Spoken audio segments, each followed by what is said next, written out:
Bonjour à toutes, c'est Nathalie, formatrice internationale dans le domaine de la beauté.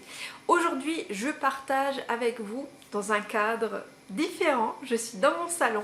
J'ai décidé de changer un petit peu. Dites-moi si ça vous plaît d'ailleurs.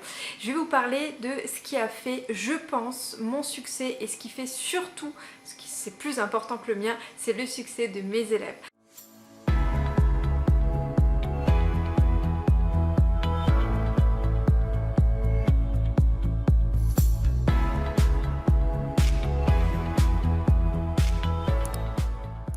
Parce que comme vous le savez, voilà, pour moi c'est super important que vraiment mes élèves réussissent dans le métier, alors que ce soit de la prothésie ongulaire, du coaching en maquillage ou de l'extension de cils.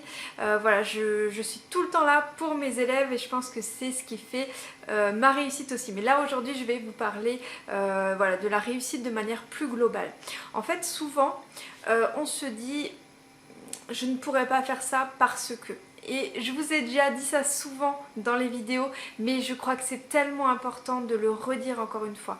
C'est la chose déterminante. Si vous vous dites en fait à chaque fois je pourrais réussir, mais il faudrait que je mette ça en place, il faudrait ça, je n'ai pas envie. En fait, vous ne vous mettez pas dans une bonne énergie pour réussir. Ou pire encore, vous vous dites non, je ne peux pas le faire parce que j'ai des enfants, parce que j'ai un travail déjà, donc je ne peux pas suivre une formation à côté, parce que on ne peut pas réussir à distance, c'est pas possible, parce que on me l'a dit, parce que c'est une croyance que j'ai. On ne peut pas se lancer dans un nouveau projet parce que... mille et une raisons. On peut en fait s'inventer mille et une raisons. Pourquoi? Par peur de faire les choses. Bah oui, ça fait peur de faire quelque chose de nouveau, ça fait peur de sortir de sa zone de confort, même si elle n'est pas confortable, la zone de confort. Hein. Il faut bien comprendre ça, c'est que souvent on est dans ce qu'on appelle une zone de confort, mais c'est plutôt une zone de sécurité, où on n'est pas forcément bien dans son travail, on n'est pas forcément bien dans la situation où on se trouve, mais on va y rester parce qu'elle est connue. Voilà, on sait, on connaît les limites, on peut la palper, tandis que quelque chose de nouveau, eh ben, ça fait peur parce qu'on ne connaît pas les limites, on ne sait pas l'engagement qu'on va devoir y mettre, on sait... En fait, il y a plein de facteurs qu'on ignore. Et donc, du coup, la peur, elle prend le dessus sur le potentiel bien-être. Et en fait, ce qu'il faut se dire, c'est au lieu de se dire « je ne peux pas parce que j'ai des enfants », je ne peux pas parce que j'ai des personnes autour de moi qui ne croient pas en mon projet, je ne peux pas me lancer parce que j'ai un emploi, je ne peux pas me lancer dans une nouvelle activité parce que je suis trop âgée. Eh bien, il faut se dire plutôt comment est-ce que je pourrais le faire ? Qu'est-ce qui fait que peut-être que mon âge est un avantage ? Peut-être que vous êtes un homme et que vous avez envie de vous lancer dans la prothésie ongulaire. Voilà, est-ce que ça peut être un avantage?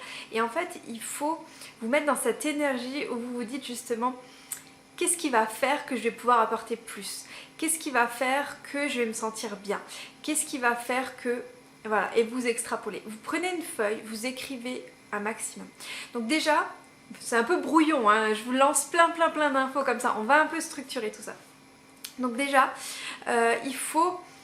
séparer les vrais je ne peux pas, par exemple je ne peux pas faire ce métier parce que j'ai la main handicapée par exemple, voilà, ou la main coupée, là effectivement on ne peut pas voilà, ou je suis totalement aveugle, voilà, on ne pourrait pas faire de la prothésie ongulaire ou l'extension de cils, on est totalement d'accord là-dessus. Par contre le fait d'avoir un travail à côté, ça pose pas vraiment de problème. Par exemple, moi en ce moment, ce que je suis en train de faire, c'est que je me lève tous les matins à 4 h du matin, alors que j'ai un bébé de 4 mois qui ne fait pas ses nuits. Donc c'est-à-dire qu'elle se réveille environ 30 fois dans la nuit, enfin entre 20 et 30 fois, hein, honnêtement je compte plus, pour la tétine et 1 à 2 fois pour la tétée. Donc voilà, je l'allaite encore, elle dort juste à côté de moi. Donc en fait, j'ai un sommeil qui est vraiment pas top. Mais je me couche très tôt le soir. J'ai décidé de finalement arrêter de regarder la télé pour pouvoir consacrer toute mon énergie pour mes élèves, pour ma famille, pour mon bébé et pour mon bien-être et pour mon avenir.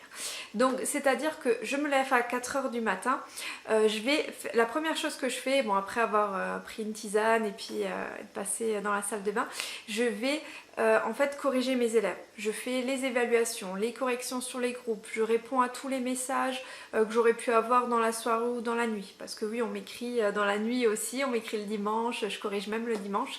Donc maintenant je ne corrige plus dans la nuit puisque je dors.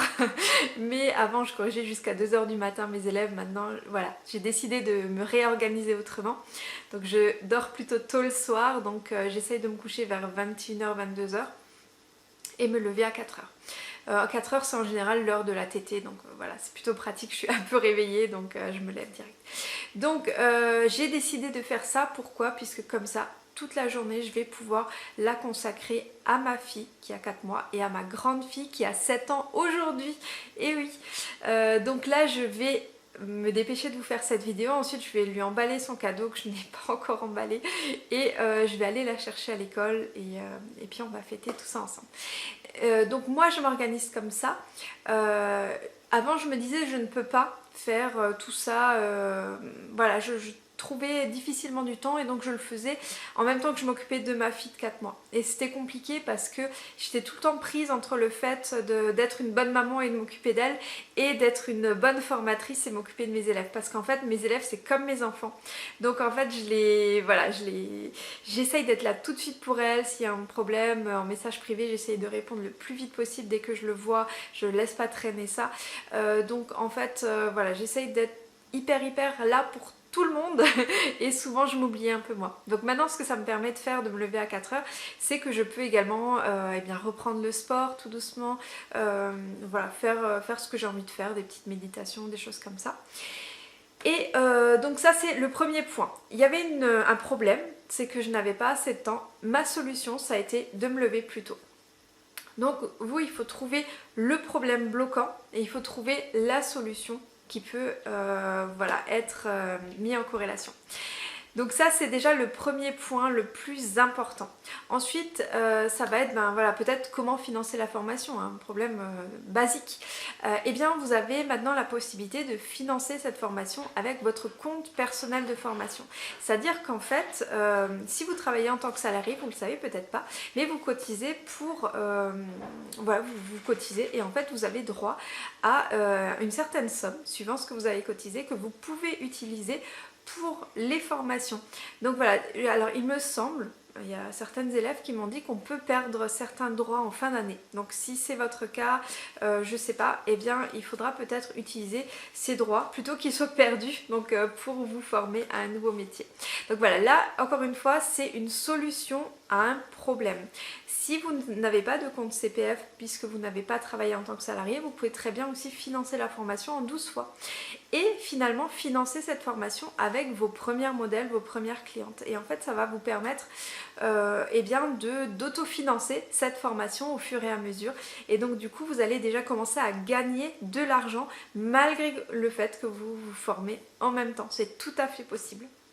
Je vous explique tout ça un peu plus en détail voilà, lors de nos entretiens téléphoniques, donc vous avez la possibilité de m'appeler. Je me dégage justement du temps pour vous aussi, pour répondre aux appels. Donc ça se passe sur le site yournails-international.com. Dans la partie formation, vous avez une partie pour prendre rendez-vous avec moi directement. Je me prends du temps pour vous expliquer voilà, tous les détails de la formation et aussi pour voir si cette formation est vraiment adaptée pour vous. Donc voilà, problème, solution. Et en fait, quand vous serez dans ce mouvement-là de trouver une solution à un problème, la peur va diminuer de plus en plus. Et en fait, dès que vous vous êtes inscrit et que vous êtes sur le groupe privé bienveillant, là, en fait, toutes les élèves me disent « Ouais, j'ai pris la bonne décision, je suis trop heureuse de faire partie de cette formation. » Allez voir sur Google les avis, j'ai 5 étoiles sur 5, je crois que ça arrive pratiquement jamais. Allez voir sur Facebook les avis, allez voir là, sur YouTube... les avis, donc tous les témoignages, vidéos, il y a de mes élèves qui ont pris sur elles pour faire des vidéos, je ne sais pas si vous vous imaginez, il faut quand même être sacrément contente d'une formation pour se prendre le temps pour faire ça. Voilà, donc ne laissez pas la peur vous empêcher de concrétiser vos rêves et d'aller vers le succès. Voilà, j'espère que cette vidéo pourra vous aider, peut-être vous donner le déclic.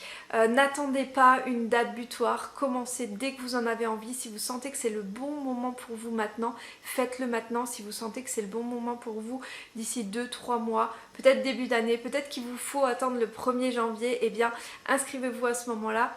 Si vous passez par votre compte CPF ou par un règlement personnel, vous pouvez finalement eh bien, commencer la formation tout de suite. Donc voilà, si vous avez envie de démarrer maintenant, eh ben c'est top. Voilà, je vous dis à très bientôt pour d'autres vidéos. Bye.